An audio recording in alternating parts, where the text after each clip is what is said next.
بسم اللہ الرحمن الرحیم۔ شروع اللہ کا نام لے کر جو بڑا مہربان نہایت رحم والا ہے۔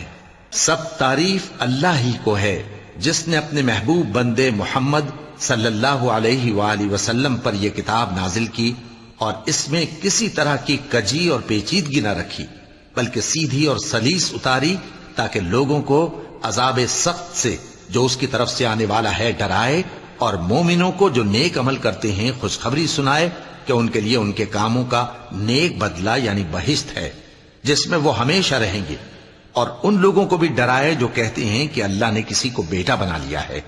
ان کو اس بات کا کچھ بھی علم نہیں اور نہ ان کے باپ دادا ہی کو تھا۔ یہ بڑی سخت بات ہے جو ان کے منہ سے نکلتی ہے، اور کچھ شک نہیں کہ یہ جو کچھ کہتے ہیں محض جھوٹ ہے۔ اے پیغمبر، اگر یہ اس کلام پر ایمان نہ لائیں تو شاید تم ان کے پیچھے رنج کر کر کے اپنے تئیں ہلاک کر دو گے۔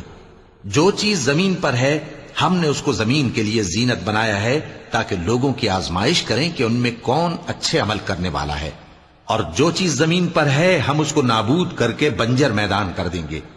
کیا تم خیال کرتے ہو کہ غار اور لوح والے ہماری نشانیوں میں سے عجیب تھے؟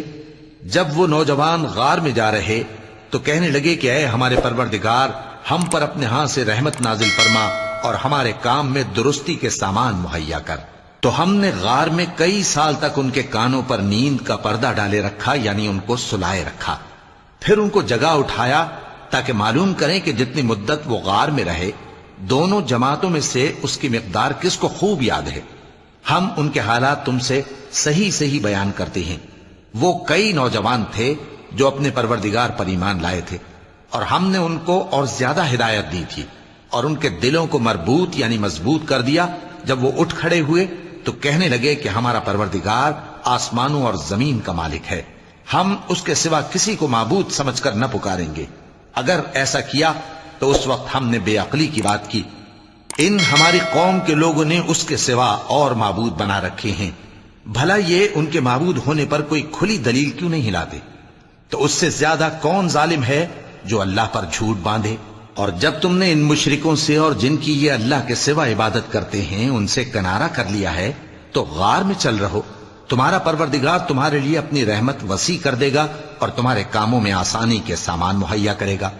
اور جب سورج نکلے تو تم دیکھو کہ دھوپ ان کے غار سے داہنی طرف سمٹ جائے، اور جب غروب ہو تو ان سے بائیں طرف کترا جائے، اور وہ اس غار کے کشادہ حصے میں تھے۔ یہ اللہ کی نشانیوں میں سے ہیں، جس کو اللہ ہدایت دے وہ ہدایت یاب ہے، اور جس کو گمراہ رہنے دے تو تم اس کے لیے کوئی دوست راہ بتانے والا نہ پاؤ گے۔ اور تم ان کے متعلق خیال کرو کہ وہ جاگ رہے ہیں حالانکہ وہ سوتے ہیں، اور ہم ان کو دائیں اور بائیں کروٹ بدلاتے تھے، اور ان کا کتا چوکھٹ پر دونوں ہاتھ پھیلائے ہوئے تھا۔ اگر تم ان کو جھانک کر دیکھتے تو پیٹ پھیر کر بھاگ جاتے اور ان سے دہشت میں آ جاتے۔ اور اسی طرح ہم نے ان کو اٹھایا تاکہ آپس میں ایک دوسرے سے دریافت کریں۔ ایک کہنے والے نے کہا کہ تم یہاں کتنی مدت رہے؟ انہوں نے کہا کہ 1 دن یا اس سے بھی کم۔ انہوں نے کہا کہ جتنی مدت تم رہے ہو تمہارا پروردگار ہی اس کو خوب جانتا ہے، تو اپنے میں سے کسی کو یہ روپیہ دے کر شہر بھیجو، وہ دیکھے کہ نفیس کھانا کون سا ہے تو اس میں سے کھانا لے آئے، اور احتیاط سے آئے جائے اور تمہارا حال کسی کو نہ بتائے۔ اگر وہ تم پر دسترس پا لیں گے تو تمہیں سنسار کر دیں گے یا پھر اپنے مذہب میں داخل کر لیں گے، اور اس وقت تم کبھی فلاح نہیں پاؤ گے۔ اور اسی طرح ہم نے لوگوں کو ان کے حال سے خبردار کر دیا تاکہ وہ جانیں کہ اللہ کا وعدہ سچا ہے، اور یہ کہ قیامت جس کا وعدہ کیا جاتا ہے اس میں کچھ شک نہیں۔ اس وقت لوگ ان کے بارے میں باہم جھگڑنے لگے اور کہنے لگے کہ ان کے غار پر عمارت بنا دو۔ ان کا پروردگار ان کے حال سے خوب واقف ہے۔ جو لوگ ان کے معاملے میں غلبہ رکھتے تھے وہ کہنے لگے کہ ہم ان کے غار پر مسجد بنائیں گے۔ بعض لوگ اٹکل پچو کہیں گے کہ وہ 3 تھے اور چوتھا ان کا کتا تھا، اور بعض کہیں گے کہ وہ 5 تھے اور چھٹا ان کا کتا تھا، اور بعض کہیں گے کہ وہ 7 تھے اور 8واں ان کا کتا تھا۔ کہہ دو کہ میرا پروردگار ہی ان کے شمار سے خوب واقف ہے، ان کو جانتے بھی ہیں تو تھوڑے ہی لوگ جانتے ہیں۔